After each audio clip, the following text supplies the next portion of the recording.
This episode is brought to you by the Marine Corps Association and Foundation. Marines, history enthusiasts, and fitness fans, 2025 is your year to celebrate 250 years of Marine Corps excellence with a one-of-a-kind virtual run series. Join us for 4 themed virtual events that commemorate key operations and battles where Marines showcased courage, endurance, and commitment. Upcoming, we have the Fort Fisher Victory Run 10K on April 5th, followed by the Guadalcanal Offensive Run 10K on June 21st. August 23rd, we have the Battle of Way Run 6.8 miles, and finally, the Fallujah Freedom Run 5K on October 11th. Register for the full series and receive collectible pins for each race designed to honor the Marines' storied history. Plus, enjoy a $15 total discount when you sign up for all of them. Sign up today by texting 250 years to 41444. That's 250 years to 41444. Don't miss this chance to celebrate Marine Corps history, honor their legacy, and achieve your fitness goals, all from wherever you are. Hey, Scuttlebutt listeners, this is episode 185. This week, we welcome Riane Donoho and Saje Mrowinski to the show. Riane and Saje join us to talk about the Marine Corps Lioness and FET programs. For those who aren't familiar, the Lioness and FET programs were female engagement teams designed to be embedded with Marine combat units tasked with interacting with the female population in the primarily Muslim countries we operated, a demographic that the then all-male units could not engage with due to cultural sensitivities. They would search personnel, collect intelligence, and help us better understand the human landscape. Riane and Saje share their experiences in country, the challenges they faced, and the current efforts to increase awareness of what this program achieved during the Long War and build a community of veterans of the program. It's clear that even after all these years, they are both still passionate about the program and all the good things the program was able to accomplish. Here is episode 185. Hey, Scuttlebutt listeners, thank you for joining us and your continued support. Much to everyone's chagrin, I'm still Vic. I'm here with Nancy. Hey, Vic. Hey, everyone. And we're really excited to be welcoming Riane Donoho and Saje Mrowinski to the show. Both Riane and Saje are veterans of the Lioness / Female Engagement Team program, and they are both members of FET Tech 2. Thank you so much for being here. Thank you. We are very glad to be here, and we're happy to be able to speak on the subject that we're super passionate about. Yeah, this is exciting. So we met at the, which I wanted to talk to you guys a little bit about this. We met at the media day for the opening of the OEF exhibit at the Marine Corps Museum, which I try to find a way to inject that into almost every episode because it was so it's like that's on the Vic conversation bingo card now. Gnarly is the other one, right? Yes. I got it. It is, yeah. So I do love that exhibit so much, but it was really great to see you guys there. And at first I wasn't really sure what, it was weird to have here's the exhibit and then here's people to talk about. Yeah. So we'll talk a little bit about that. But then as we got to talking, both Nancy and I were like, we got to have you guys on the show. Yeah. So again, thank you so much for being here and for coming in on a rainy Friday. So yeah, how's everything? Very good. Thank you so much for having us. Really appreciative of the invite, and you all are excellent hosts. So I'm looking forward to this. Yeah, this is great. So before we dive into the Female Engagement Team Lioness program, can we find out a little bit about yourself? Riane, why don't we start with you? We were talking a little bit in the pre-show. You're from Los Angeles, so that's exciting. West Coast, best coast. Oh, my gosh. But yeah, what was sort of your path to Yale Footprints? Was it like the show? Were you hand selected to be part of the Lioness program, or that's a great question. As anyone who knows anything about either the Marine Corps or Lioness or FET, you are not hand selected before you go on the Yellow Footprints. So that actually didn't come until probably about a year after I was a junior Marine, a Lance Corporal by the time I was on FET. But Originally, as you mentioned, I'm from Los Angeles. You know, my mom did hair and makeup in the industry. I grew up across the street from Sony Studios, and ultimately moved around a little bit after 8th grade and went to high school around here, actually. Oh, okay. So I was recruited out of the Chantilly office. Oh, interesting. And yeah, I guess that's where I'm from. Is there any other, you know, detail that you guys are looking for on that? Was it so like was the Marine Corps like something that you like? Some of our guests are like, "Oh, my parents are all Marines," Right. or like, "I just knew that I wanted to be something, so I went to the recruiters, and you know, the Army and Navy just offered me stuff, but the Marine Corps." So yeah, Okay. like, what was sort of your thing about being a Marine I or becoming a Marine? I do think I was always sort of destined to be in uniform in some capacity. I was always it was always very appealing to me, and the military was always very appealing to me. I think I was one of those kids that really needed discipline, and my parents were not in the military, but I do come from a strong military background. So, for example, before we started this in the pre-show, my grandpa was a dentist in the Navy. And he had a very special. This He is the did. best. I love he had a this. very special patient. So Chesty Puller was one of his patients, and I, you know, so great. of course, didn't know who Chesty Puller was before I went to recruit training. And when he told me that on boot leave, I was pretty stunned. Yeah. So aunts, uncles, cousins. I have a cousin now who just he's Ranger qualified and airborne. Just got his wings a couple weeks ago. I have another cousin who's Navy EOD. Another cousin who's, you know, it's definitely a strong military family. Although my parents were not in the military. So I didn't recognize until I got much older that I came from such a military strong background. But I do think I was sort of destined to be in the military or in uniform in some capacity. And ultimately graduated high school at 17 because I was young, not because I was particularly smart or anything. And, you know, I was one of those kids that was not going to go to college. I thought about going to cosmetology school or something like that. And ultimately, I was pulled pretty hard towards the Marine Corps. And the first question, actually, this might be kind of funny, that I asked the recruiter was, do you have to cut your hair? And at the time, in 2008, the Marine Corps was the only branch where you didn't have to cut your hair, as far as I'm aware. As long as you could. The keep Navy it. made you cut your hair. Yeah. I did not know that. Yeah, they had like a little bob situation going on. Oh, that would not work for me. Yeah, so it was definitely appealing that I didn't have to cut my hair, and then I thought that like there could be. He said if there was one job that you could have, what would you want it to be? And I said, you know, is there like a job where you can design the uniforms or something? And he said no. So, and then, you know, of course you go to boot camp and you learn that there is history behind every button and belt loop. And I understand that now, but I just think back to how naive I was about the Marine Corps, but still how eager I was to participate. And I really thought going to boot camp that I was going to be competing with like these alpha females, like basically our drill instructors, like the whole platoon would be like that. Mhm. And it wasn't exactly like that.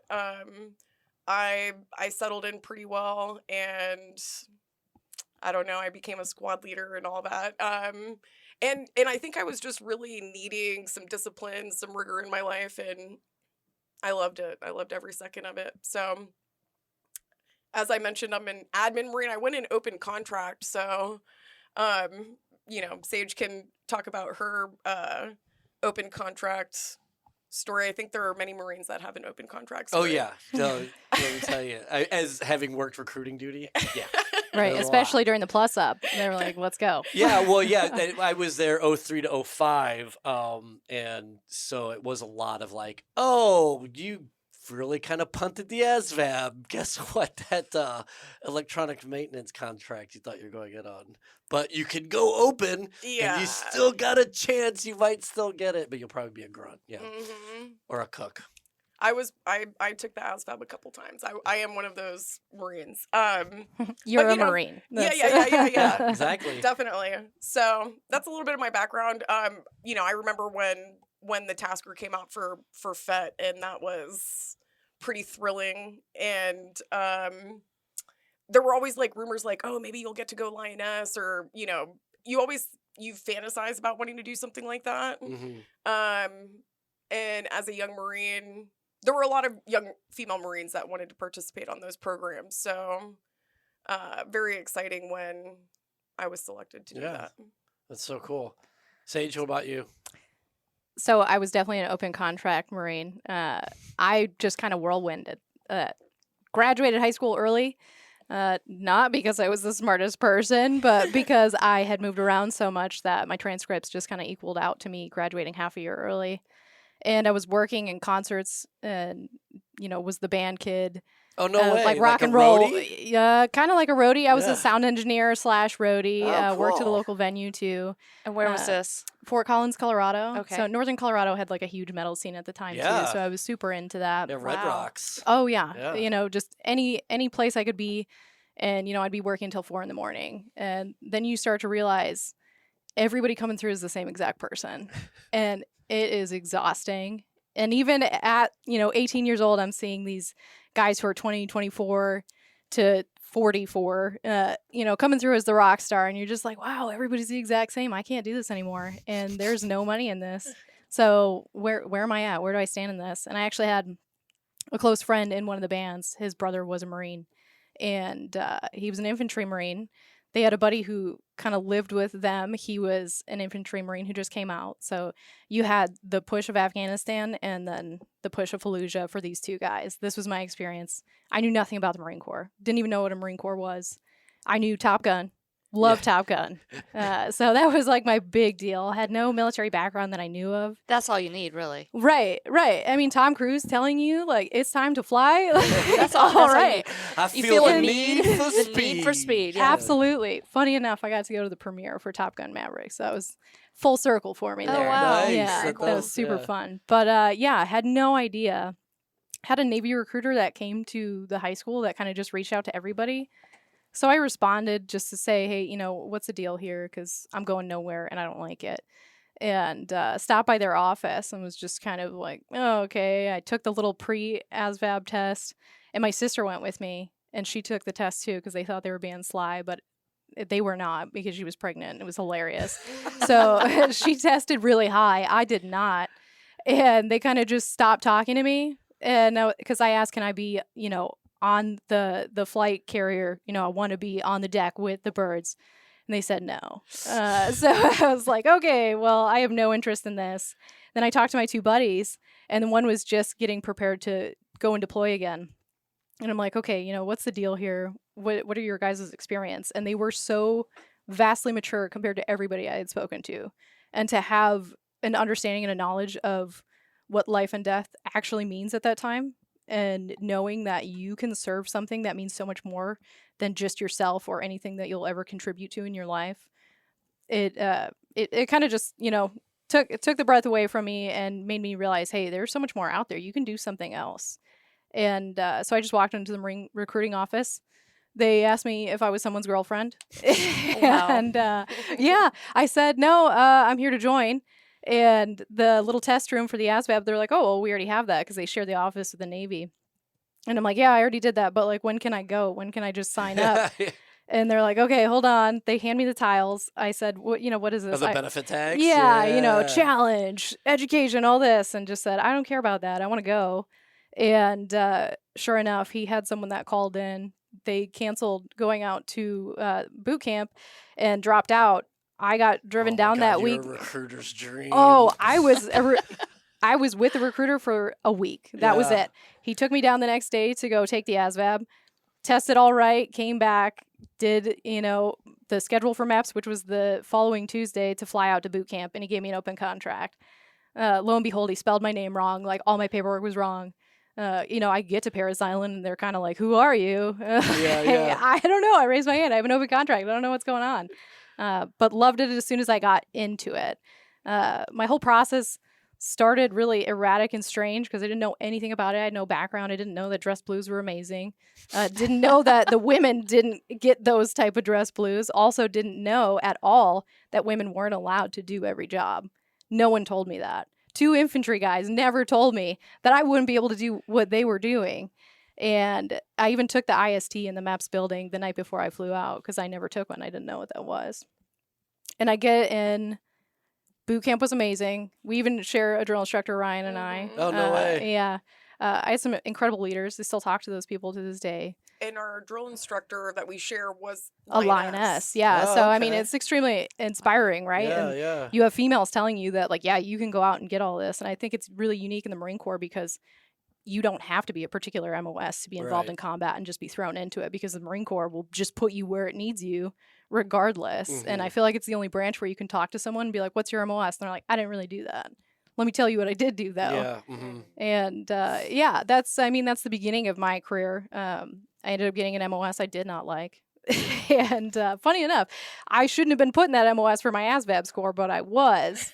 And there I am, slightly air wing. I was with the DASC, which is Air Support Operations Operator. And it sounds great because you're coordinating ground and air fire. You know, you're a part of the combat element, but that only matters there. So when, you know, you're here chilling on Camp Pendleton, you're doing nothing but drilling and, you know, pretending you're in a war environment. Right, right. And it was not exciting to me because you're not physically doing anything. And then I found out about FET. I found out about FET from the one Marine who was deploying out to Afghanistan again. He wrote me a letter in boot camp and like kept me appraised of what was going on. And then when FET first started up, he's like, hey, when he came back from deployment, here I am, a fresh Marine, and it was Christmas leave. And he's like, there's something you need to do because I know it's what you want to do. And he's like, it's not out yet, but we're doing it over there. And so here I am, just like, you know, gnawing That's at the so bit. cool that you were Wow. so plugged in. Oh, it just randomly happened that way. Yeah, and as we talk more about the program and sort of its implementation and stuff, there's obviously a lot of misinformation and biases you have to work through. So to find someone that was so encouraging Yes. about that is awesome that he was so passionate about helping you with it. But also, I mean, it's pretty rare, especially in its infantile stages as we were setting it up. I was just thinking the same because for me, it was like, you'll never be a Lioness. You'll never get on the There were physical so many engagement team. naysayers, You'll yeah. never get stationed at Miramar, which is Right. where I ended up getting stationed. You know, it's never going to happen to you. You know, Yeah. you're not special. You're not the one.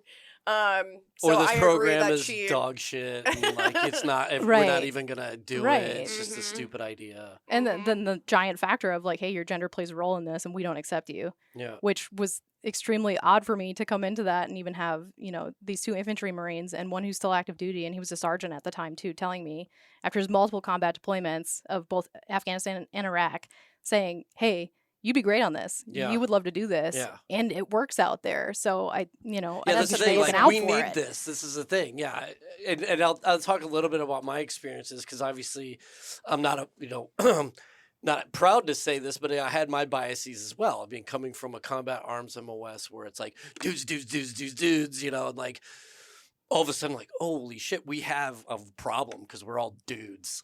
And so, yeah, it's so. But it's really cool to hear your guys' sort of journey into this. So, Riane, you said that you learned about it through a MAR admin. Is that how you came to be aware of the program? No, it was just kind of like whispers Mm. at IPAC. So I worked for IPAC, Oh, yeah, okay. H&HS Squadron, Top Gun, and Woo. yeah, and I just heard like, you know, we're getting like, you know, 2 boat spaces. So there was, I think we might have been one of the only units that had 2 boat spaces. I think most only had 1. Mm-hmm.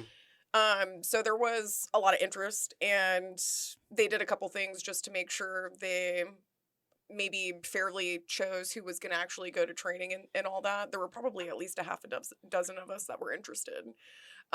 So PT tests, you know, Yeah. there were just different things that they did, to help narrow down who was actually going to get to go. Okay. I guess really quick. And Keo is my Oh, counterpart. yeah. Mhm. Okay. Just to sort of Tarantino this. So for those who aren't aware of the Lioness Female Engagement Team program, and please fill in the details, but just sort of the broad strokes overview is throughout the long war, especially operating in predominantly Muslim countries, we needed a way to engage with the female population because, as we had talked about, vast majority of the combat arms MOSs within the Marine Corps at the time were men only.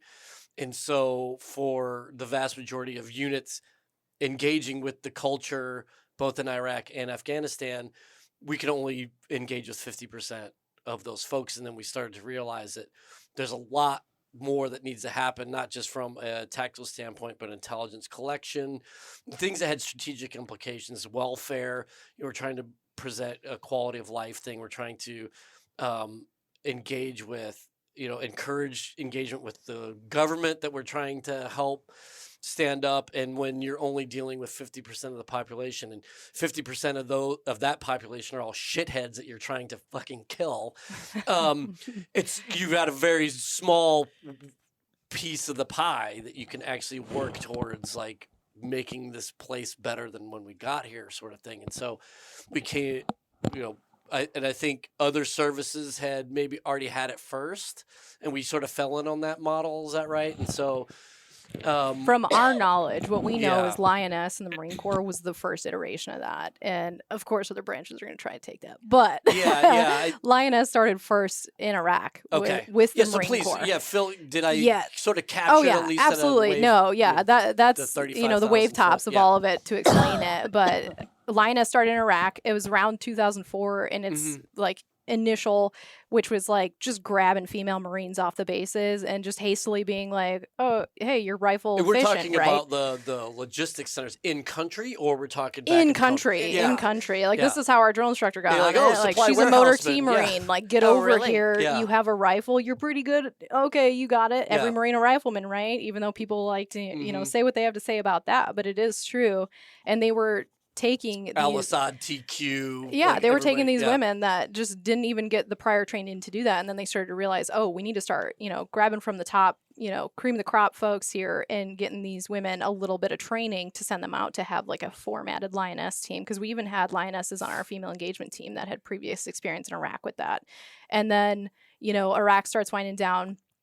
And Afghanistan's picking up, but for some reason, everybody seems to not translate things that are happening over there can also take place over there with these cultural, lineage portions with, the dynamic of the individuals in the communities as well as the religious base.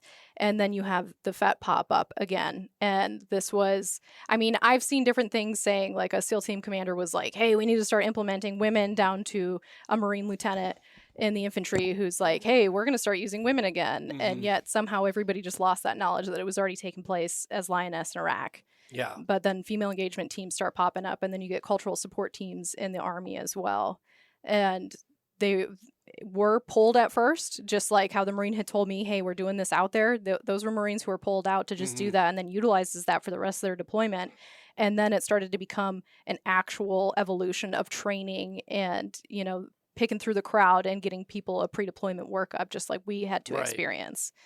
So there's a lot more to it, and there's always that fight of, oh, it just kind of happened and then it didn't. But being on the teams, we understood that there was this whole lineage, and we kind of just had that vocally passed down to us as if this is, something out in the ether, and the person who was on the team previously, and nothing's being written down or kept. Do you Go ahead, please. do you know if any of those women who were just kind of grabbed to fill that need, do you know if any of them were ever officially part of the program? So some were, as far as passing on to the next one or trying to attempting, to get onto the officially qualified team. But as far as I understand, it kind of was the tasker situation like ours. Okay. And then, the tasker goes out to a couple of units, and those units fill with, their top tier females. And a lot of it, and we were joking in the pre-show about how, these sorts of programs are always just a knee-jerk reaction away from coming back. Completely. And I think early on, you would get sort of one sort of really kind of forward-thinking commander, or maybe not even forward-thinking, but there's a clear need in that unit's AO, and so they get success from it, and then his buddies hear about its success, right. and like, oh shit, well, can we get those guys? And then all of a sudden, it's like, well, they're already doing something else, so then they start, well, let's just start handpicking other people and polling, and then next thing you know, you've got like 4 teams of people who like showed up as air traffic controller, and like here's warehouse person here and that, and motor T mechanic here and there, and Yeah. then now all of a sudden you got a second team, and then somebody else is like, oh, I want one of those, and then you get a third. Yep. I'm actually kind of investigating the origin or the creators because, as Sage mentioned, I would say that part of our curriculum actually was, we had a 3-month training workup, and I would say part of our curriculum was understanding our origin story, which was Lioness, and we did have some of the girls on our team who were Lioness. I studied the counterinsurgency manual a little bit with some of the research that I'm doing. And the counterinsurgency manual, if you don't know, it was written in like 2 or 3 months and sort of in haste. But if you look up Lioness or female engagement team, it's not in the manual. So I wonder, even though we're sort of the epitome of a counterinsurgency asset, so I kind of wonder, was it deliberate not to include? Was it ad hoc that we were created? Did somebody just based on instinct say, hey, I need 2 female Marines? Or was there a little bit more organization behind the genesis of the original girls who did that? So my understanding too, to bolster what Sage has already shared, is that Lioness was sort of generally a stationary undertaking, meant to conduct tactical questioning, but also searching women and children at ECPs and VCPs. It proved to be so successful that they said, hey, let's kick this up a notch. Yep. Let's make them mobile. And that's where the female engagement team came in. So we weren't just delegated to ECPs and VCPs, but actually embedded with line companies out in country, and actually rotated in the AO as well. So I kind of hypothesize that there is a technical evolution among the teams. Ultimately culminating actually in the Afghan Female Tactical Platoon, which, is a more recent development. But I do think that there was a technical evolution, and they continued to improve. Kind of what you were saying, like there's a knee-jerk reaction, but now we actually have all these years and teams to study. I think there should be some more after actions done. I guess we might have to kind of like independently try and do that ourselves. But, if that helps, I do like to point out a little bit of the technical evolution for people who maybe are otherwise unfamiliar 100%. with Yeah, the teams. and also too, I want to make sure that we're teasing out that like Iraq is not Afghanistan. Mhm. Correct. And Arabs are not Pashtun, and Mhm. Pashtun aren't Dari, and like that's a real fucking thing. Like, Yes, that's literally down to the important. language they That is speak. They a can't very communicate with each important other. thing, that it's not just like, oh, hey man, there's like chicks over here, or, whatever. Like, Right. you got to understand that there's a real thing. Mhm. Like this is there's a nuance that has to be touched on, or not only will it not work, but you could actually set yourself back, at least at the tactical level. You could fucking turn that AO into a firestorm if you fuck this thing up. Oh, completely. Yeah. And I mean, to be honest, I feel like during our deployment time, you saw that happen real time with specific areas. And I know being able to compare, notes with other Marines I know, or like the Marine who helped me get onto the program, of just, letting me know about it, his experience in different parts of the AOs that we had girls working out of were completely different by the time we got out there, right? And it always changes and adjusts in the flow of like how the individuals are reacting at that time, let alone just to the new battalion or the company that's there. And I feel like the thing that everybody loves to talk about, it's so nuanced, right? Which is factual, but I think the big portion that everybody forgets about is it's not nuanced at all. Men and women have existed on the planet everywhere in every single space, anywhere you could go. And yet we're constantly leaving women off the table, whether it be in a combat element, but women are a part of war, whether you want them to be or not, whether they're on the victim side or the aggressive, the aggressor coming at you. And that was very evident in Iraq when we were losing people because women were going up with suicide vests, which is how the first Lioness was lost. Yeah, and that's where it gets very real for us.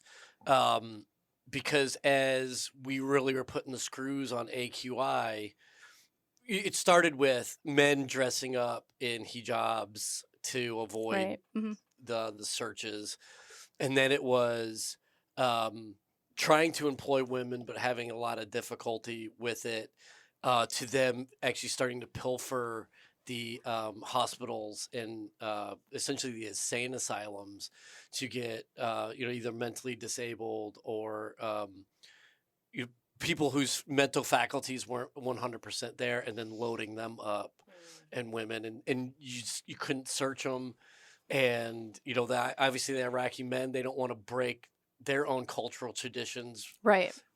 So yeah, that's where for us the need became very real, because you'd hear about them just dumping mental health hospitals, and now all of a sudden you've got 24 women in this AO who don't have the cognitive ability to understand what they're doing, potentially blowing up. Right. They made them walking population IEDs. centers, Yeah. And we had no way to search them or to find out or to do anything or even collect intelligence on where these people might be. So that's where we were like, oh shit, man, we need a FET team here. We need some Lionesses. This is getting crazy. Wait, what year was that for you? That was 07, 08. Okay. Right in Abu Hayat, which was south of Haditha. Obviously, Haditha was the big part of where all this was happening, but Right. they didn't know how much it was bleeding down into the lower. Had you heard of Lioness and thought, oh, we could use something like that? 100%. Or did you not know about the Lioness team yet and kind of say, like, my gosh, if we had some girls, that would be No, we knew about the helpful? program, and I think we had talked about this actually at the museum, was they weren't embedded. Yeah. So you had to put in a request. And Mm. so, I had to send it up to higher headquarters, was in Haditha. They obviously had a very clear need up there, but then their thing had to go all the way back down to the RCT in Al Assad. And that, I think that's where the team was living at the time, was Al Assad. And so it was almost like EOD. Yeah. It's like, oh, I got a bomb. I need somebody to come blow it up. And so you're sitting there waiting around like, oh, fuck, we're going to secure this thing for 13 hours because they're out doing other things too. Right. And so it was this very specialized thing that was held at the regimental level. And we're like, man, I really wish I had an embedded team with me so I wouldn't have to put in all these damn requests. The same thing, if I want to do a snap VCP, God help us if, we get a whole thing, this shady dude's got all these people in full on burqas, I got to search them. So can I get, you're like, all right, stand by. You're like, fuck, Right, yeah, man. no, It's hot out here. it's- You guys realize it's hot. This is the desert. It's hot. We're standing around, in this car, Anyways, so it was like that. It was difficult, but there was that sense of and I saw it too.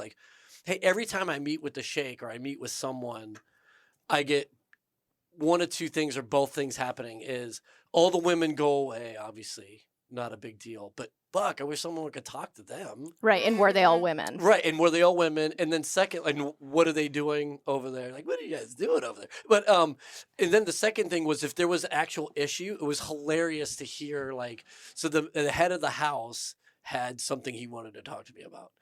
Guy didn't give a shit because as soon as I started to press him on it, he'd be like, "Oh, what?" I was like, "It's kind of a thing." And then all of a sudden, the woman would come in with the chai. Yeah. Oh, we didn't ask for tea, and then she would just start wearing me out.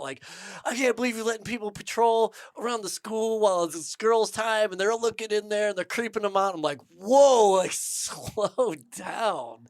That's a lot of information, Yeah, too, in and that you little... clearly had that. Round in the chamber. And Oh, yeah. the man isn't clearly articulating what the problem is. Anyways, it was just hilarious to me. But again, one of those things wow, if only I had a team with me. It'd Right. really be a lot Combat easier to enablers are follow. most effective when they're embedded, just like you mentioned EOD, and everybody loves having a JTAC.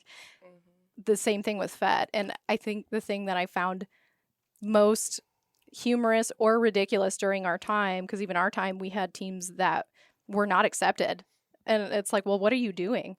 How are you letting your own personal issue or your ignorance to having a combat enabler who's going to just be more effective in everything you're doing, letting you just kind of get to this bubble of not being a leader and just having aggression towards someone and not utilizing an asset Well, that you have. I will say that I'm as guilty of this as what you're talking about is that the idea that I would have an embedded female engagement team living on my Right. compound. We're already 6 high, we're on ship or something. That they're going to be bunking up. Like, that's a heartache I don't need to deal with right now. Mhm. So it was very short-sighted in that way, but it was like, man, these guys are all like, we're on the edge as it is, and now I'm going to inject this dynamic Right. into what But we my got. question would be, if a 2-man counter intel team came to be an asset for you as a combat Well, no, enabler, I had would a- you I ha- had a- right? I had a But would that counter-intel be team. the same argument if 2 female engagement team members were coming to do that? But here's the thing I didn't realize too. and You know the answer to that, of course. I would. The thing that I didn't realize how insulting it was to my Marines. Like, I can't like rely on your professionalism Right, enough right. that like this doesn't become an issue if I put 2 combat enablers that just happen to be women here in our compound with us. Like, it's How just did you gonna come to turn that realization? Did they make it known to you, or did it you was come like to that 10 later? minutes ago. Oh, It takes So- time. It I mean, takes Yeah. time. the culture It's was a slow drip. the culture was very, very different back then. I mean, it was 15 years ago now for us. It's 2025. 2010, 2011. So, Right. 15 years ago, the culture was very different back then, and not everybody had even the same appreciation for FET that you had. Recognizing that there was utility. So I appreciate you for recognizing, that FET was an asset in your circumstances in Iraq, but not everybody shared that. I Well, think. Afghanistan was a completely different thing altogether. And that's Mhm. why we're talking about, like, it really hit hard when I was in Afghanistan. And it was like, there's like a problem. Yeah, every AO have a has its serious own gap. Yeah. chaos to it, and there's not one centralized area, where I feel like Iraq probably had more centralized areas throughout the battle space. With that, though, you're talking about the culture, and it can be a cultural shift either way, right? It's kind of like the resonant tone of the subculture that's going on in the States, or how leaders are portraying things. But leaders are always supposed to be leading the way, right? And the Marine Corps should be the tip of the spear. So we should have been those who are effectively utilizing combat enablers as for what they are, not based off of their gender, which was always a frustration for me, and is still to this day, right? And that's one of the failing points, I think, is because if they're going to teach you in boot camp that every Marine's a rifleman, then you need to believe in that. You need to understand that. And just as we spoke about earlier, the Marine Corps is one of the only places where you can go and not do your MOS, but you have been exposed to so many other areas Mhm. and areas of combat that most people would never think, oh, a cook got exposed to that. Like, yeah, we had a cook down at our COP. Like, Mhm. everybody's kind of out there doing what they should. And I feel like a special point of FET, and I know EOD because they have to move into that, like, you're coming with knowledge of a different background of a different MOS as well. That's a good point. Like, even having my MOS that I didn't care for that much, but as the DASC and the coordination between the ground and the air fires and, the programs I had been trained on, I could definitely go talk to my CO and talk about like the battle space and, medevacs and all of that. So it Yeah. wasn't that I was only Yeah. bringing one transferable singular. skill. Yeah, coordinating Exactly. Fires. Yeah, totally. And it's just something I feel like is very much lost in the program. And you have T-80 Marines who were Georgian liaison teams or police Mhm. advisor teams, and a lot of those guys are in infantry. Some are, but you're pulling those taskers from whichever unit that could 100%, send yeah. people. How much did your families understand about what you were actually doing, and how did they feel about it? Who wants to start? Are you thinking about my dad? Yeah, I am. Well, I think, okay. So I think my dad's feelings could be maybe even a little bit controversial, but I think it's because he grew up with Marines, with his dad being a Navy dentist. Like my dad grew up being babysat by Marines on Parris Island, and his little sister. So, he always said that he never had any fear for me to go to Afghanistan, which I think is complicated because, we've lost a lot of people at war. So, but he always said that he was more worried about me going out with friends at night than going to Afghanistan. But I wonder if either maybe he didn't totally process what I was doing, or if his background with growing up with Marines, if that really gave him that comfort blanket that I was going to be okay no matter what. So, yeah, I think it's kind of a unique perspective. And the first time I heard him say that, I was like, wow. Mm. I love that story. I think it's great. I think Yeah, it, that is a it's a good testament story. to the Marine Corps Yeah. and understanding that, the left and the right that every Marine knows and we talk about. But to have a parent of a female child going out to a war zone, understand that and feel that. I think it's amazing. That's one word you can use for it. I do. Well, what about you, Sage? How is your So my parents family? just assumed I was going to do whatever I was going to do the majority of my life.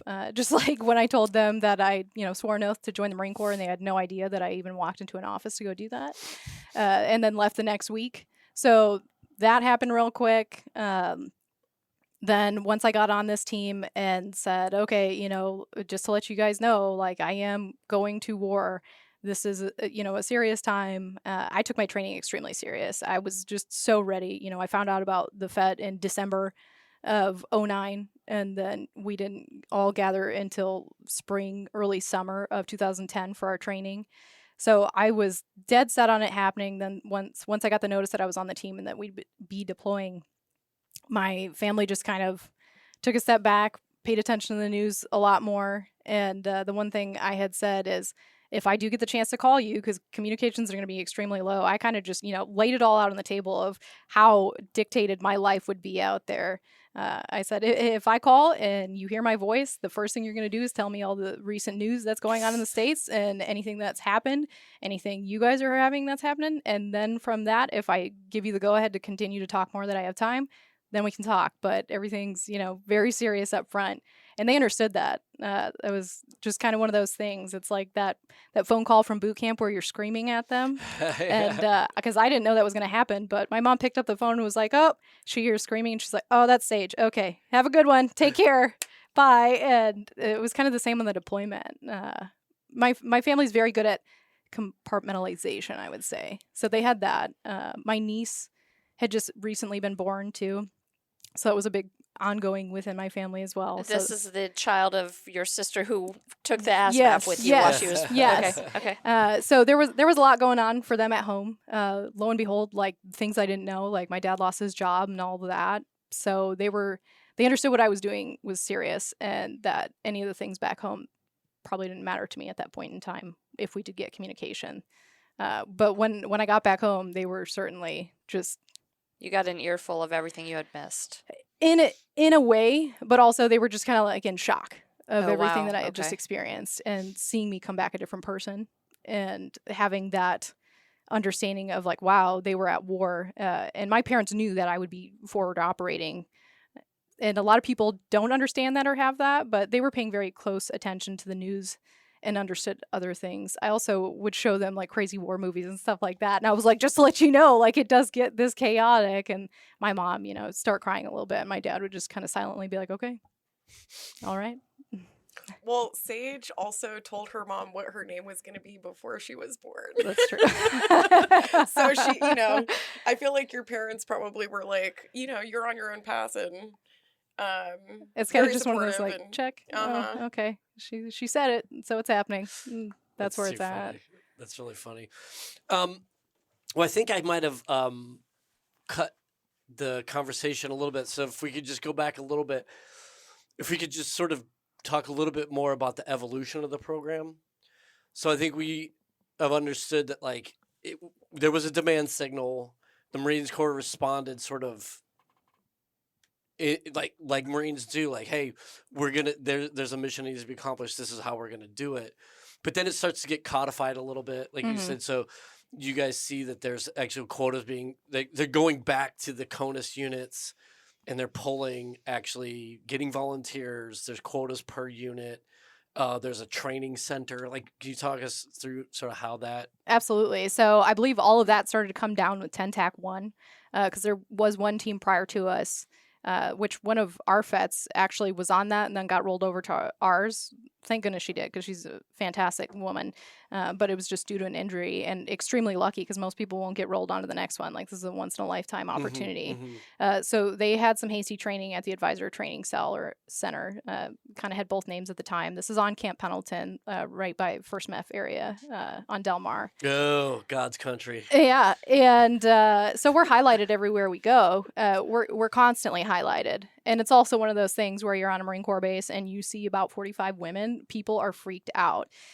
So we're all gathering into this specific area to start this journey that we don't even really know about. But our OIC at the time, she was on one of the hasty FETs in country.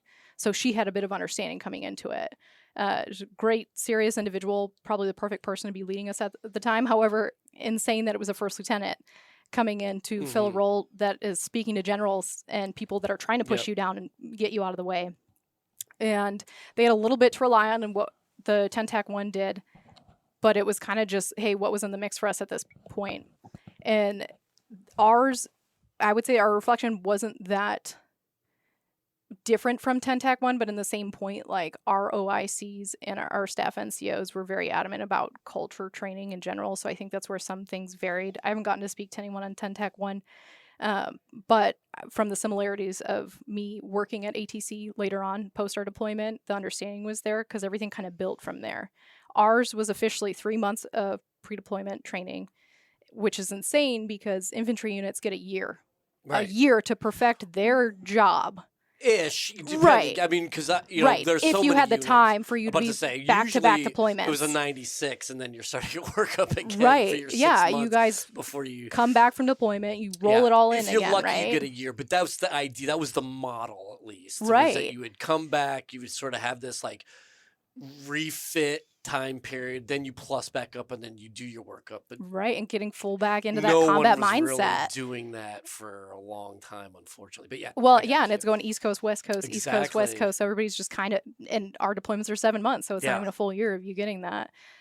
So we get this 3 months, just real hasty. I mean, I feel like they hit a good splay of items for us though, because this is the same training center that's doing the police advisor teams and whatever liaison teams they have going on. Yeah. So the MITS, PITS, bits. Yeah, bits, they're like all of the different. They're meshing some of that into, but we had heavy culture training, heavy language training, extensive medical training. That was a really huge focus of ours, and then there was a lot of tactical training and weapons handling. So patrolling. we had like a full CMP shoot. Yeah. We TCCC. Combat Lifesaver, Rosetta Stone. We did do, a lot of our language lab training and all that. Like she mentioned, cultural. We went to Mojave Viper and did the whole thing there. So you guys used the role players. We did. We got embedded with different line companies out there. So we did have some females that were, because it was 2-3 when I was out there. Were you on the one before? Because we had 2 different iterations of us being split up.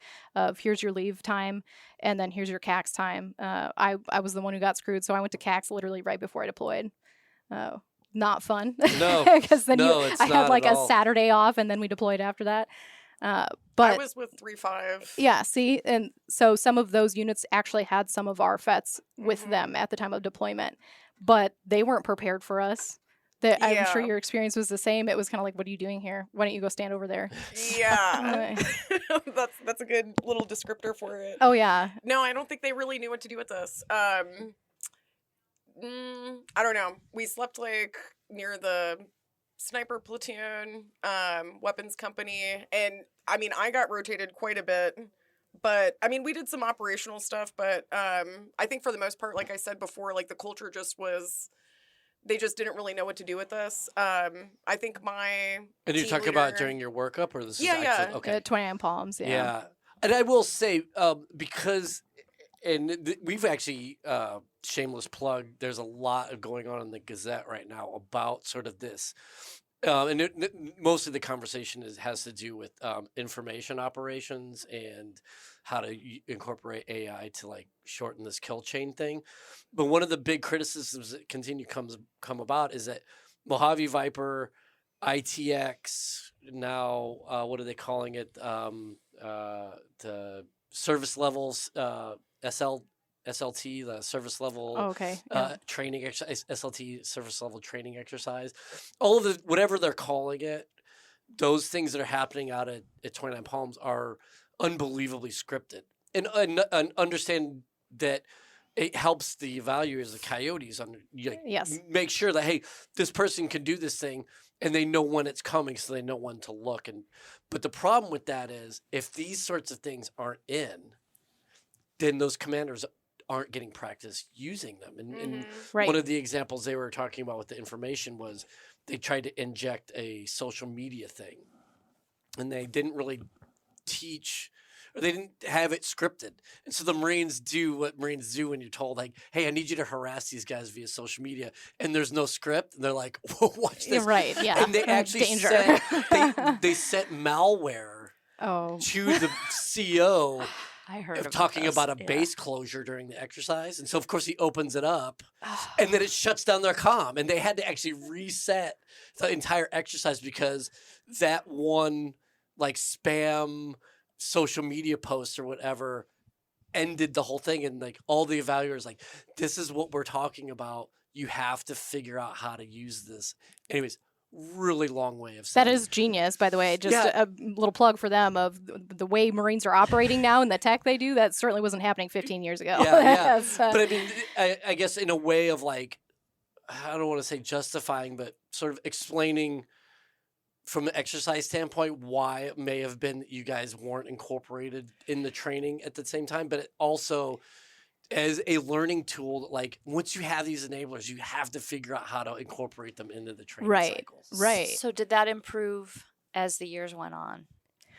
So, oh, go ahead. I would think so, yeah. But Sage was one of two from TENTAC 2 to go on and become an instructor, so she could probably speak to that a little bit better than I could. So by the time that we would have already had lessons learned, the implementation just wasn't there because the program already started to be turned into a teardown process. The 2012 deployments ended up being cut in half.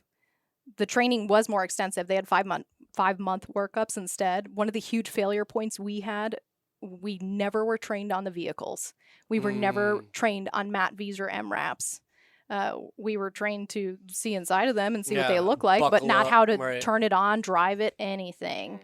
And that was a huge issue we had, and I thought that was one of the greatest points of training to be added to the next workup. I mean, so much goes into play, though, of who the OIC is as well, right? Because you have this individual who's going to be leading this team, and they are so staunch about what they want.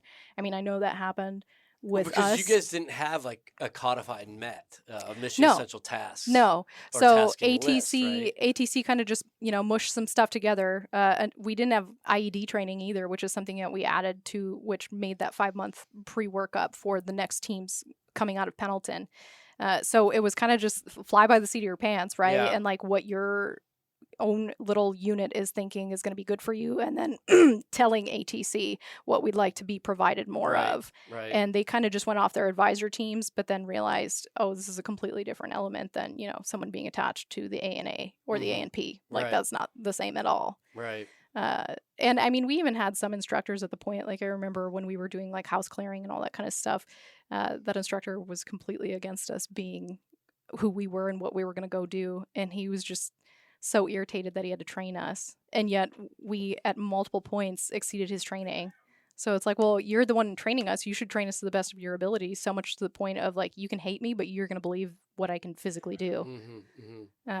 And that also changed and adjusted because we had different temperaments going in when I was an instructor trainer at ATC, and who would be advising the female engagement teams and instructing them. And we had female instructors Yeah. who had previously participated, and there was a lot more integration as far as using, like we used K2, Kilo 2, one of the mount towns, and the different role players.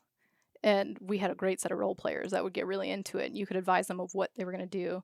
But we still never had like the specific, metric that we were meeting to make sure like, oh, check, they got that, they got that. Like the only things we had is like, you had to have first class everything, right? Like that's the standard you were meeting. I would say that sounds like it should have been the beginning of something like far more organized and codified, like you mentioned. And I'm thinking about a girl who, girls or female Marines can identify as FET. So there's like some discussion around like, okay, 10 TAC 1, 11 TAC, whatever. There were FET that were kind of hastily built on Muse. Mm-hmm. I'm not sure if they're still being utilized or not, but I do know a girl who's actually stationed here, and she was on a Muse, and they basically said, you're coming up with the program. Oh, they do it. They redo that every time. So they even had FET still being utilized as far as to HKIA at the airport in Afghanistan, because my husband was deployed out there, and he had a female Marine approach him and say, hey, you know, we had spoken in other conversations. You said your wife was a FET. What are some of the training policies? What are the things that were most effective? Like, what were they working with to organize this? Because we're just throwing one together. Wow. And sure enough, they did utilize them. And where's all this knowledge, right? We weren't capable Yeah. of passing anything. And I'm coming from a deployment of 2010 and 11, telling someone in the 2020 era of, what's going to happen. Wow. This is 10 years Yeah. later. That's wild. We talked a lot about this and why I think it's so important that we at least get, we're having these types of conversations because we're a victim of the Marine Corps in particular is a victim of its own success in sort of forming up on the fly, unfortunately, but then shit canning all of that stuff once it's no longer needed. Like we trim the fat, sort of say, quite often, and usually it has to do with budgetary stuff, right? So we Right. get a plus up. You'd mentioned the various surges, the various personnel plus ups. We get up to 202K. We get a ton of money to help support that. Oh, but then we have to downsize, and so even though we have these sort of low cost solutions that are creating a ton of effects on the battlefield, they're always the easiest ones to cut. We had mentioned other ones, the Center for Advanced Cultural Learning, the KOCL, is now a part of a parking lot. Your ATC in the FET Training Center just no Yep, longer. it's gone. It's gone. We had this great idea. I think it's, I'm not saying that pejoratively. I think it's a great idea, is that we would assign lieutenants coming out of TBS a region, and they had to learn, keep up on their language through whatever program was being offered. They had to study up on it, and they would be quarterly tested or whatever, so that we had sort of resident knowledge within Right. our leadership or emerging leaders. What other things? We had the AFPAC hand program, where these people were specialists for that region, and none of those things exist anymore. And it's only a matter of time before we're going to be in a situation where oh man, I wish I had a cultural expert, or man, Right. I really wish I had a female engagement team that could. And so what, I think there's a question here, but There's always a question. yeah.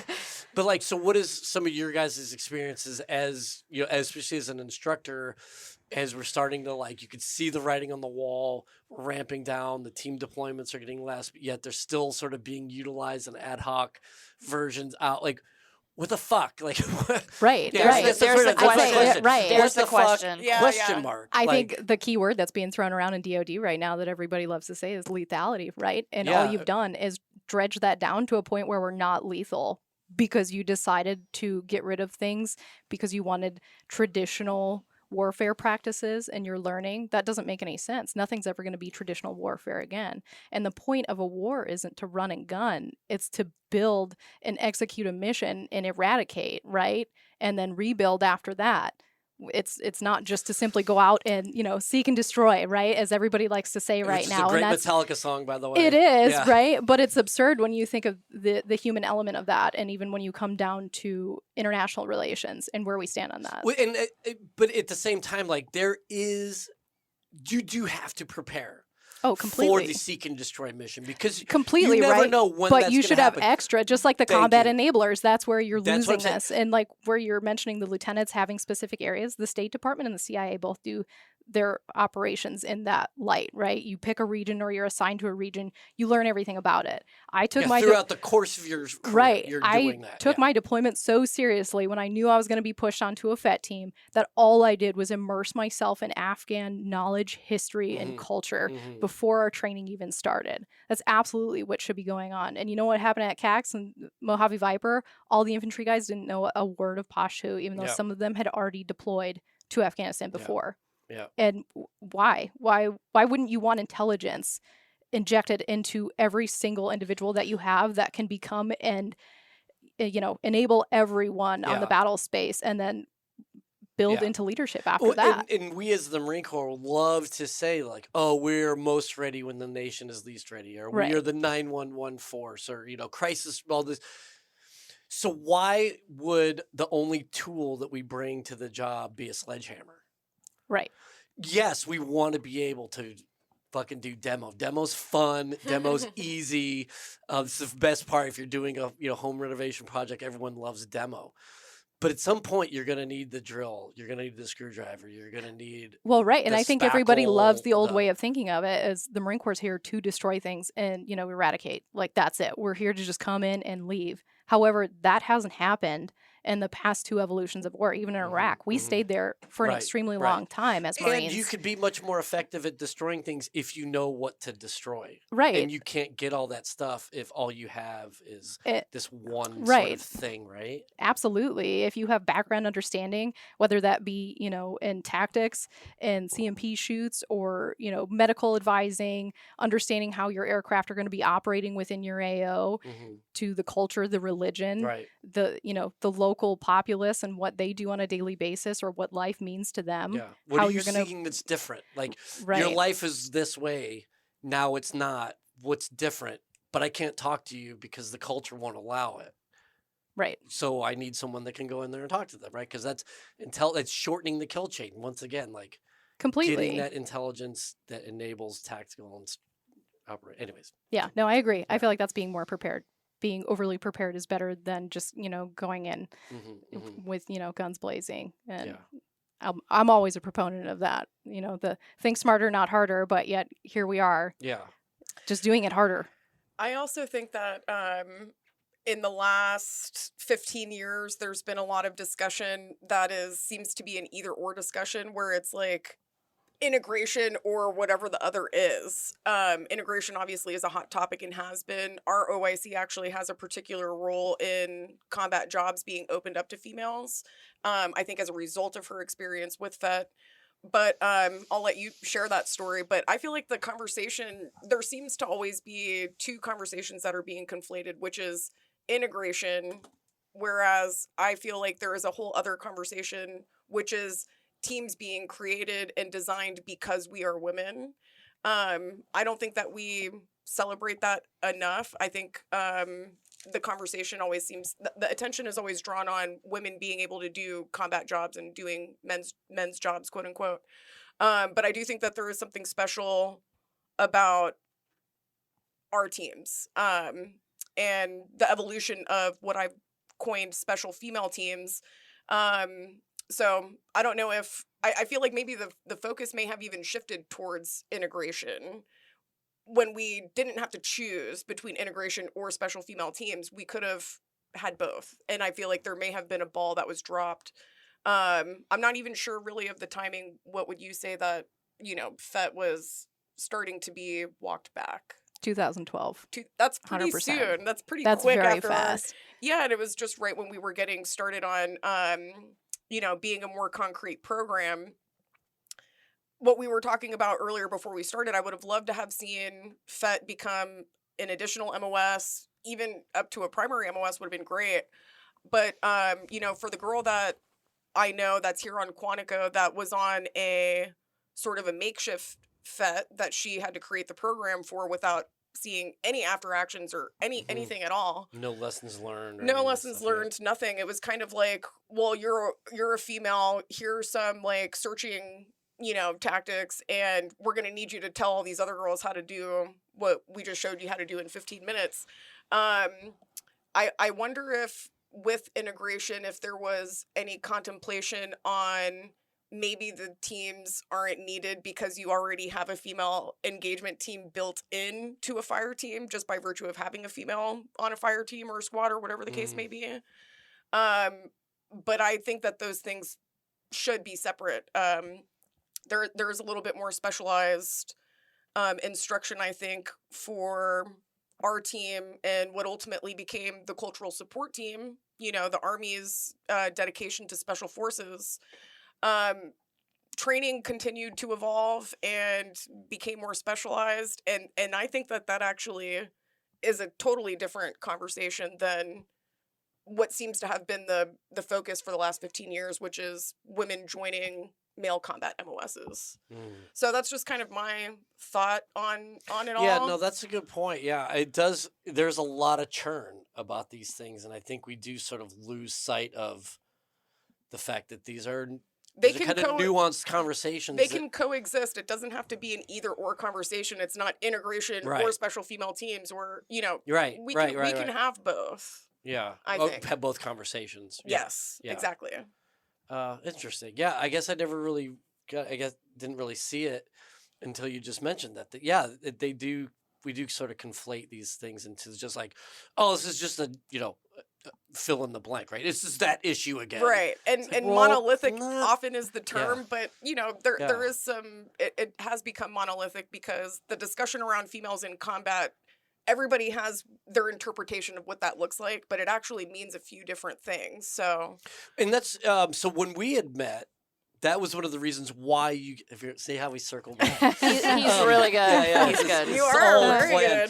good. Is you guys were there to do exactly what you're mentioning, and that is, here's this exhibit within this wonderful exhibit within the museum.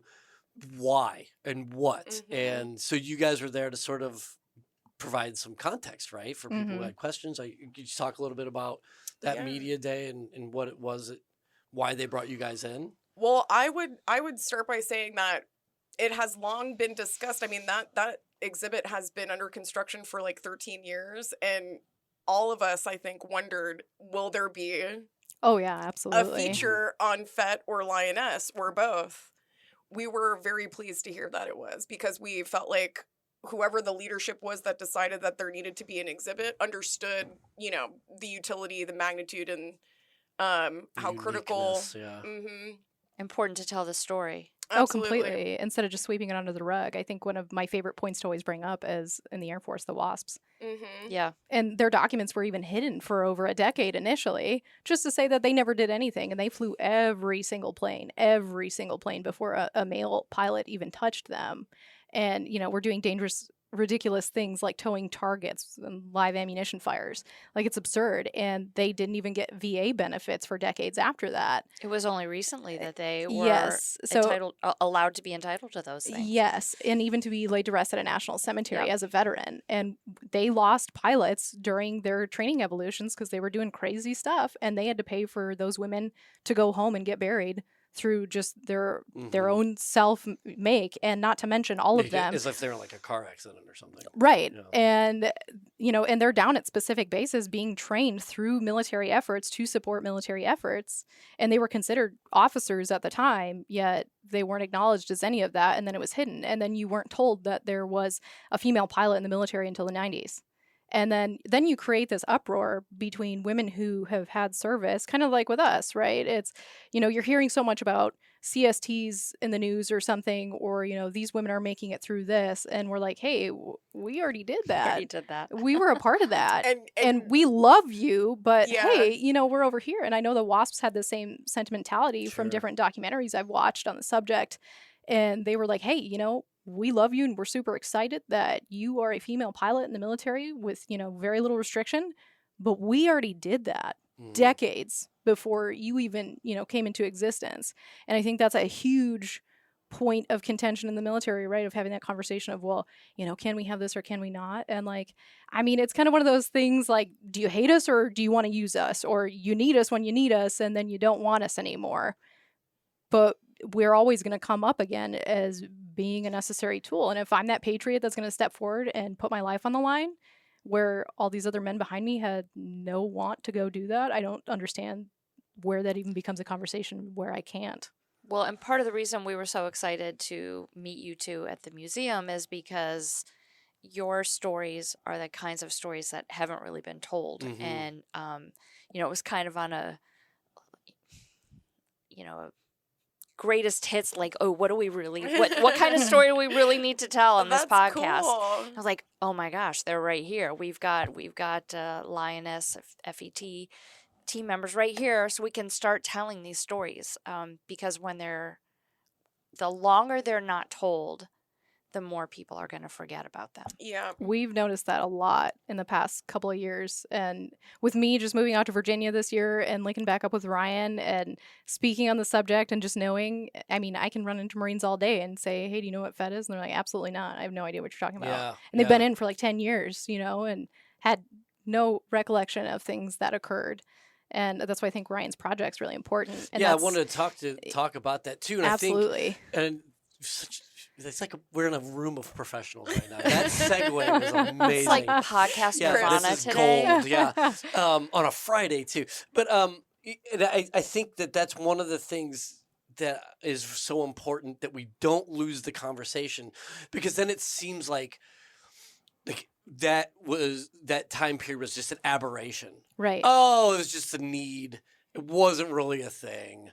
We're making too big of a deal out of it, or whatever. Or I never even heard of that. It sounds like you made that shit up, or whatever. Right. To your point with that of saying you're making too big of a deal out of that, I think that is something that kind of counteracts with all of our memories and thoughts, because for the longest time, it's something you don't talk about or don't mention that you were on that, because it just kind of like upsets the status quo in the room, or like I don't want to brag, right, in a sense, but it's like, no, you should absolutely be talking about these experiences and the fact that you were lucky enough to, participate and survive, and know that what you did contributed to something so much bigger than yourself. Absolutely. And yeah, it's such an impact on that, right? Like that was our slogan for deployment, was we made an impact. And we absolutely did. And that's where our OIC and one of our lieutenants for our RCTs, they went and sued the United States government after we came back from deployment to open combat MOSs to the military. So our team was directly correlated with doing that as well.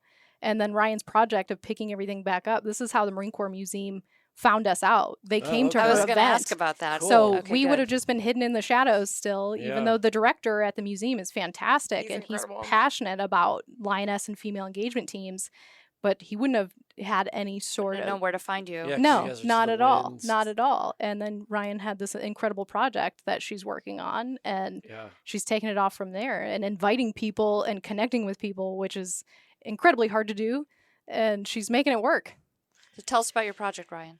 So my project the overarching project is called Dollface 6, and Dollface was a name I got on an engagement in Garmsir. We were having a Shura. There was another, kind of back to what you were talking about earlier, like, what are they doing over there?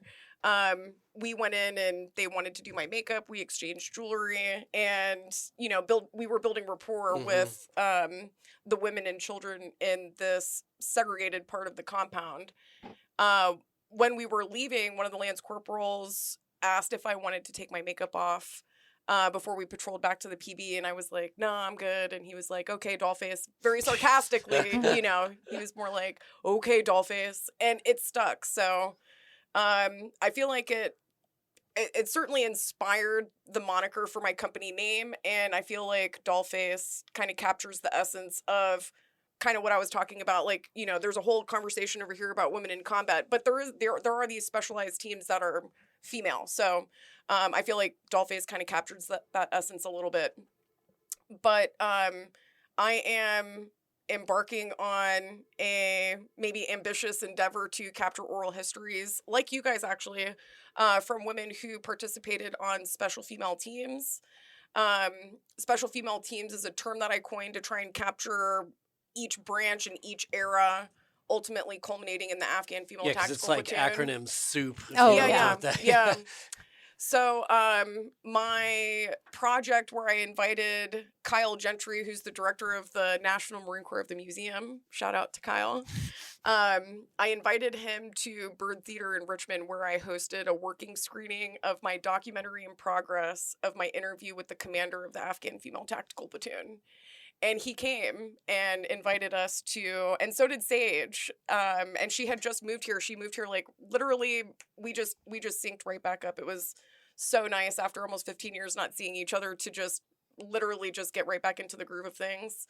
But he said, we've got Media Day coming up. Would you all like to be the subject matter experts for this exhibit? So that's how we were incorporated and folded into Media Day for that. Genius. That's amazing. And we were, like I said, we were thrilled to see you. Yeah. there. So I think it must have been really good timing, all in all. What was that, like October 6th, I think? It was October. Mhm. Yeah. And my event was August 31st, which was symbolic of the 3-year anniversary of the Afghan withdrawal. and I'm still working on that. I'm doing interviews. I just did my interview with Saje just a couple weeks ago. But along with capturing oral histories and having a lot of the same discussion that we've had here, I also have a true false segment of my interviews where I ask my guests a series of questions under the arc of Samuel Huntington's Clash of Civilizations theory and Francis Fukuyama's End of History and the Last Man. Just a real quick synopsis there. Clash of Civilizations supposes that war is fought between cultures and not countries. And End of History says, ultimately, just in short, ultimately everywhere in the world will arrive at democracy because history is linear. So when I asked the commander of the Afghan female tactical platoon what the term democracy means to her, it actually was a significant finding under those two theories, and it became the climax of what I featured at Bird Theater in August. So hosting that event did give me an opportunity to get in touch, with some people. And yeah, we had some Afghan female tactical platoon members. Actually, my interpreter, who, not my interpreter, but you know what I'm saying. Right, the team, yeah. He was stuck in Afghanistan during the withdrawal, and that was a really tumultuous time, I think, for our whole community. He came and That's amazing. it was That is incredible. amazing. And he's like so smart and charming and just, so put together and sweet. And I mean, he had those like final words on the event that I think allowed everyone to take something really special away from that day. I'm looking forward to doing an interview with him ultimately. I've got... Yeah, you definitely. I'd be Oh, yeah. fascinated to get his perspective. He's great. For sure. He's great. For sure. So the Dollhouse Institute is dedicated to special female teams. But Dollface 6, I've got, insiders, interpreters, intermission, showrunners, counterparts. So I am very busy and, writing for a few things right now. We've been working with a few groups, and actually some advocacy is involved too. We were working to pass the Afghan Adjustment Act a couple years ago, which I think may be being reintroduced soon. Especially now, there is a lot of confusion on what's going on. If you know anything, by the way, about how Afghan allies or the P1 and P2 visas are being affected by the recent executive order. Oh, they're not happening anymore. Yeah. Is that like... They said I know they said 90 days. Are you anticipating that they're going to reintroduce... I don't know how I can't speak to it. I'm Yeah. not well informed enough. The real question is that lip service that this is a freeze, or is it just an opportunity for us to all forget about it and then it just sort of goes right. away? I'm concerned about that. Are they actually going to be taking a look at it? Mm-hmm. Or is it like one of those things like when your mom says, "Oh, you need to check out this article I read." Like, "Oh, I'll totally look at that." Yeah. Right. Yeah. Yeah, I have a lot of concern about that. So, I work in various advocacy circles, I suppose, but the Yeah. Afghan Adjustment Act was something that I was working towards. Yeah, I know. I don't know if you guys know Tom or know the name of Lieutenant Colonel Tom Schumann. Oh yeah, Yeah, I yeah. actually listened to your episodes with him He's- a couple weekends ago. Yeah, he's a fairly decent human being. Oh, he's excellent, and yeah. some of our FET were with him. So, Okay. Yeah. Well, so, 3-5, right? Yeah. So when we were talking earlier about FET's utility being variable in the AO, we were operating very much on a clear hold build structure. And we had some girls that were in clearing stages. We had some Yeah. girls that were in holding. I know I myself was in a holding and building area. But there's a lot of variability in Sure. his unit. Maybe had a little bit more difficulty in maybe figuring out. Well, I don't know. I might want to walk that back. Not where FET is utilized, but when you're working on taking the enemy out, tactical questioning might be Right. subsequent Yeah. They're to that still initial... in the very early, yeah, like sort of condition setting, sort of. it was just very kinetic, and I Yeah. think any of the girls that were on our team would have to speak for themselves as far as what that experience was like. Yeah. But he did have FET. I'm pretty sure he had Yeah. FET, at least for a little while. No, Sangin was gnarly all the way up until when I left in 2012, it like sort of got a little bit. Like, you can at least go outside for a few minutes. But I guess the thing about just going all the way back, so, you know, Lieutenant Colonel Schumann has the book Always Faithful, talking about trying to get Zach, his interpreter, over here. And they are having, last we talked, it's not going well. And that was before we put this visa freeze on. So all of that is to say, I don't think it's going well, and there's not a lot of indicator that it's going to get better, but we can hope, right? Right. That, hey, they said they're going to reevaluate this thing after the 90 days. They just need time to take a look, and let's hope that that's like an honest sentiment. I'm almost wondering if there is just a shock and awe element to this, like the new administration. They're just trying to stun everybody into, you know, this administration change, and we will pick up where we left off. That's my hope. But I'm not 100% sure. So I think that getting in touch locally with your representatives is really important right now. Very good. Yeah. And honestly, if anybody's interested in developing a coalition, because I'm working with people who are going to Congress next week, for example, with an Afghan female tactical platoon member, an ANA, an Afghan commando, a lawyer, prosecutor. So there's definitely a coalition of veterans who are still actively working on this. Yeah. You know, anybody's welcome to get in touch with me if they want to try. We'll and put any effort we'll towards put all your this. links and stuff on our show description. Yeah. For sure. Because I think this is what, again, we can't let this conversation just sort of go away and then have people be surprised a decade from now. We go, man, I wish we had this kind of capability. Yeah, and part of the reason I started doing this with Dollface, because when we were on FET, I had the dream of writing a book and like allowing each chapter to be one of my friends from FET, and it would be cool like idea. My contribution, you know, to amazing. History or something. It evolved over the years, and I was kind of like waiting for like a university, PBS, History Channel, somebody who was working. I was waiting for somebody to come around or poke around with anybody and say, hey, can you tell me about this? Like, I just never saw anything happen. And I thought 15 years almost, it was over 10 years when I started. It's actually 3 years ago now that I started my company. But I just couldn't believe that nobody was poking around. And I thought, this is a long enough time has gone by. I don't want any more to get lost in the sands of time. So felt like it was really critical to try and capture stories as soon as possible. And what I think is interesting about your project particularly is that all the time, and we get a lot of book pitches, and people want to, sure, they want to tell a story, but they want to tell their story. Yeah, and you know, I'm the hero in my own story for sure. But what I really like about your project is you're telling the story of this program, and you're telling the stories of all the women who stepped up and said, yeah, I want to do this. You're not focusing it on yourself. You're focusing it on everyone and collecting all those stories, which that really appeals to me. I love that. Me too, yeah. And along those same lines, are you still looking to connect with people? And is there, what can we do to help you, and how can people reach you? Can we include all that in our show notes? Absolutely. So I've got 2 websites, dollface6.com and the dollhouseinstitute.com. Dollface 6 takes a little bit more of a Cali vibe. Yes. And you should go there, Vic. It's a little bit more all-encompassing. You said dollhouse6.com? Just Dollface 6. Oh, Dollface. Dollface. And then YouTube, Dollface 6. Just Dollface and the number 6. And I actually might even tell you guys a little insider info on this, actually. Breaking news on Scuttlebutt. I live for this. This is the Scuttlebutt on Dollface. So I've been, working on this for years.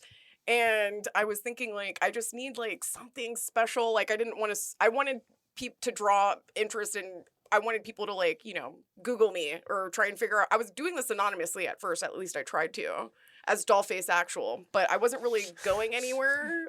People have a hard time. They're skeptical of talking to, like, a stranger. Yeah, oh, for sure. Yeah, I was just, and then I felt like I was asking people to keep secrets. It was ended up being a little bit too weird of a phenomenon. So I'm now, operating this as myself, but I was trying to do it anonymously, and my episode with the commander of the Afghan Female Tactical Platoon is episode 6.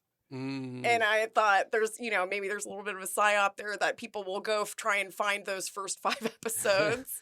But I was listening to Jack Carr's series at the time, and it was just like after a long day at work, and I thought, oh, I know what I'll do. I'll make it episode 6. Kind of like, I don't know if you know if this is true or not, but is it true that SEAL Team 6 was created and there were no 1 through 5? There was no 1 through 5, and that was kind of like to keep.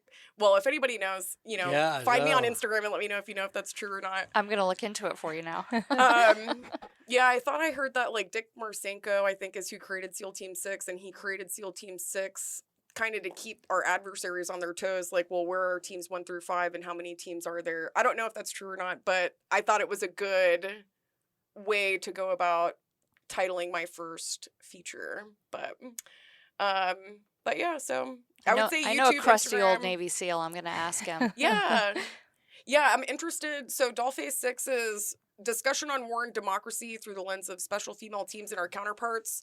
I'm interested in doing interviews with anybody who were Lioness, FET, cultural support teams, Afghan female tactical platoon, anybody who worked with. I would love to host you for an interview. Yeah, done. It's easy. Well, let me talk to my people. But I think we can find one. Who are your people?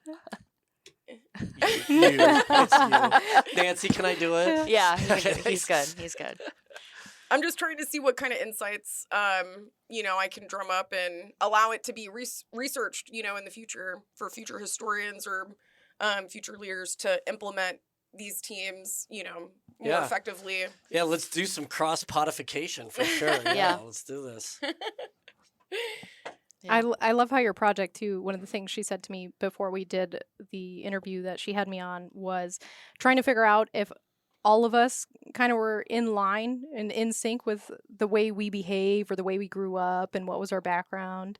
And it is funny. I mean, the more you talk to someone, you can always relate more and more, right? And then the more Ryan and I have spoken, I mean, we graduated high school early. We went an open contract, like all these kind of crazy things. We both fall asleep with the TV on. Right, Just kinda yeah. like really random stuff. Like real silly things, right? Or Mhm. like, and then it was getting more into the evolution of like, okay, well, what pushed you to want to be on the female engagement team, right? Like, what was that the significant moment that culminated to that? And I think that's one of those things just in the Marine Corps of like, you ask someone why they joined the Marine Corps, and there may be legacy in that, but more often than not is because they wanted to be a war fighter and they wanted to go to war. Mhm. And I find it so ironic that people just wouldn't assume that a woman would want to do the same thing, which is exactly why I'd want to be on the female engagement team. Because you can ask some comm kid who went in open contract and he's like, well, I wanted to be infantry or I wanted to be a machine gunner, and like all this kind of stuff. That's why I went MARSOC. Yeah, I was exactly. a logistician, and now I'm not. Right, Yeah. exactly. You get your opportunity where you can, right? And I mean, most people don't know that, like,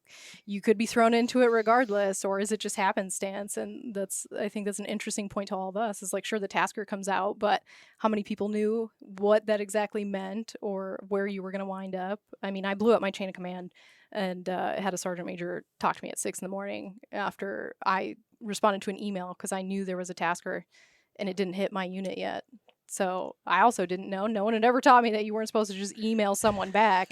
And that's not allowed outside your chain of command and outside of ranks. See, like me working at IPAC, I knew She that. knew. See, she had the information. I was just itching to go because, someone told me this is going to be coming down the line. And then I had a friend who actually wound up on our FET team. Her unit was the first one to get the tasker. She forwarded me the email because she had a really great staff NCO that always kept them informed. And she's like, this is what that program you mentioned, right, that you're looking for? And I was like, yes, it is. All right, staff sergeant, blah, blah, blah. How do I get on this? And then I'm checking IDs in the morning, and the sergeant major's like, I got a call at midnight last night. And I'm like, I have no idea what you're talking about. Yeah. Why do you have your phone on that late? Are you sleeping? Right, exactly. So, and I feel like that's such an interesting point that's going to come out with all the work that you're doing, is how many people just kind of, because I know some people were just placed on it, that they were a great Marine and they were a female, so there you go, right? And they had the tasker, but how many people wanted to be a part of it and be on it? Yeah, I feel like our team was very, very diverse in many, many ways. Oh, yeah. And I definitely think that'll be highlighted, but there is something that we all have in common, and I just feel like that's very distinct to each person's character, and allowing everyone to tell their own stories gives us an opportunity to get to know, like, what is that one thing that we all really have in common, no matter how diverse we really are. I love it. I can't wait to Yeah, to that's see so all cool. of it put It's like together. that. I love it. What is it? Instead of having like the picture frames, you put the string The and, collage. and like, then you you attach the pictures to the string. yeah. You guys seen this? Yeah, I don't I know know. what you're talking about. Yeah, Yeah, it's like yeah, that, right? Like yeah. there's that common Is thread. it like a? and Okay. then everybody I'm like, is my mind's hanging like, are we from going to it. Pinterest? Like, where are we going? Like, are we in the dark Yeah. room and I'm developing pictures Yeah. again? Because that's what No, I'm if thinking. we're gonna go to Pinterest, Or I'm is the it a wrong- murder I'll get board my coming wife through? to post I went Yeah. there the too for a Pinterest minute. one. Not gonna lie. But yeah. Anyways, that. Right. Visually. What's the thread that's running through Right. all of us to get us into that same position and Mhm. that operational status? And I mean, it's even more unique because all of us had such diverse deployments, being spread throughout the entire AO and having different experiences, not only with just the combat element of what was going on in your AO, but who your company was and who your command was and who was in charge of you and how Mhm. they were treating you and integrating you. I mean, I'll say I'm probably the luckiest one on there because all those people are my family. I still talk to my CO from Weapons 2-9 and a ton of the guys. Like, those people will never leave my life. And Yeah. I was just a part of the family. Like, I was another Lance Corporal with extra attributes that I could contribute to. But I stood posts. I stood double posts, 2 in a night, which was the worst. And then going out and patrolling with them all day. Mhm. Like, we were completely a part of it. My teammate and I, we still talk to these guys today, and it's the greatest experience, That's right? Because awesome. the connections you make in a Yeah. combat zone are far exceeding anything that you will You don't know outside Miles of it. Vining by any chance, do you? That name doesn't sound too familiar to me. Yeah, I think he was 1-9. Okay, yeah, I was was. 2-9 and Yeah. 2-8 were the two battalions I was attached to out there, which is a Okay. huge difference when you get a battalion changeover and you're the one left behind. That's an interesting story right there. And I know there must be a million more stories because as we're talking, I'm coming up with a million more Yeah. questions. We need to Right. get you both back in Yeah, here totally. for part 2. I would love that. Yeah. Yeah, definitely available. This was really fun. Thank you so much. No, was. this is awesome. Yeah, it's been a pleasure. Fascinating. Do we have time for my? Of course, we always have time. Okay. I mean, if it's lame, we'll just edit it. Okay. No, I have to ask my standard question, and I did give you a heads up. Right. So, Ryan, why don't you start? What was your best day in the Marine Corps? Man, that's tough. Every day is the best day in the Marine Corps. Oh, Oh, yes! You're the first one to say that. Well played. Can we capture that Oh, soundbite? that and would Living just the be use dream, that? right? That's awesome. Every meal's a banquet. Yeah. The whole deal. Yeah. Man, that's a really great question. I loved every second I was in the Marine Corps, though, so I'm going to stand by my answer there. No, okay, that's No, awesome. That's great. legit. Sage, what about you? What was your best day in the Marine Corps? That's tough to top. I know. Hard to follow up on You're that. gonna look like a selfish motherfucker. woo, now if you say woo. anything other than that. I mean, I will say this. I guess I could point to this. This is just a little bit Thank like superficial, maybe even. But I was, at boot camp, we were always told, like, you're never gonna go to Miramar. Like, it's paradise on earth. Like, all of us were told, you guys suck so bad, none of you guys are gonna get to go there. And then I got stationed there. And I remember arriving to the barracks and I was impressed. I Hey, had Miramar's a walk-in. sharp. It was like a walk-in closet. I mean, it wasn't even like a shared room. Like, I had my own door that I could shut. Like, I like went and bought a futon. I tried to make it like, as a girl would probably. Like, I tried to make it like very homey. You're just building the Hot. resentment towards the air wing more. Yeah. So- Hot plate. And I had some cool roommates too. So, but that was like, my life is getting ready to change because now all of a sudden too, I'm not in this like platoon environment. It's not all like, a shared experience. Like, I was getting ready to embark on my own personal experience. And I think arriving at the barracks and being pretty stunned at what my conditions were going to be in San Diego, Yeah, all that's that kind not of a bad stuff. deal. Yeah. Right. I think it might have been like my first like inclination of my independence, I think, I like that. as a young woman. So maybe a little on the superficial side, but I've never forgotten that when I entered my barracks room for the first time Yeah, That's cool. pretty cool. in Miramar. That's pretty cool. I mean, that is pretty great. I I mean, I too love the Marine Corps, but I hated it at the same time, right? Which is why you see that I'm not active duty right now. But a lot of that had to do with, the politics of what was going on at the time in the MOS I was stuck in. But there are so many good days to where it meant so much to me, right? I mean, graduating boot camp and having that experience, of course, is something you'll never forget. And you can feel the change inside of you to the point of getting on the female engagement team, even though you still are worried every day that you're going to be dropped or something, that goes on and goes through. But having people advocate for me to go back as a Lance Corporal to be an instructor and doing advisor teams, because we didn't only instruct the female engagement team too. I mean, there were other male platoons that we were working with, and like that felt amazing. And to understand like, hey, she's an asset, she can be used. But I'd say my ultimate Marine Corps day actually was just a couple of years ago. It didn't have anything to do with me being active duty, but my Kill Hat, my favorite drill instructor, she retired.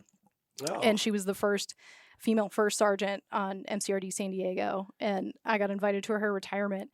And I went to go give her a big hug right at the end of her whole ceremony. And she just comes up and says, there she is, the legend, right? Like, this is the person who's my idol. And I've looked up to her my entire career, and I've reached out to her anytime I've had something bad happen, right? And her saying that and then recognizing that in me, just like, you couldn't get any higher than that. That's awesome. That's a great story. Yeah. Both great answers. Love it.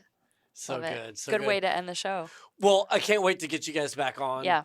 And really look forward to having you back, and so appreciative for you guys taking the time to come down and talk to us about this really important thing that I hope doesn't just go away. And, yeah. Absolutely. Privilege. Thank you so much. Yeah. Completely agree. And we won't let it go away. We certainly won't. I feel like we've been a little more adamant on that now. And I hope just everybody just takes an interest and starts to understand and learn. I mean, it's the best thing you can do is learn history and understand and grow from there. And I feel like we're at a good point, even though there might be a lot of vitriol and loud in the news right now and wherever you look, there's still progress being made. And I feel like we're on the right track. Yeah, me too. All right. Thanks again, guys. Thank you. Calling all Marine Corps spouses. Looking for real talk on Marine Corps life? Tune in to Behind the Camouflage, the podcast that connects, inspires, and empowers our Marine Corps family. From career advice to personal stories, we've got you covered. Find us wherever you listen to podcasts. Scuttlebutt is a production of the Marine Corps Association. You have heard the voices or contributions from Major Vic Rubel, USMC retired, Nancy Lichman, William Truding, and our guest. Ty Frazier is the editor, sound engineer, and technical producer. The Marine Corps Association is not an agency of the U.S. government. The opinions expressed in this episode are the personal views of the participants and do not reflect the official position of the United States Marine Corps, the Department of Defense, or the Marine Corps Association.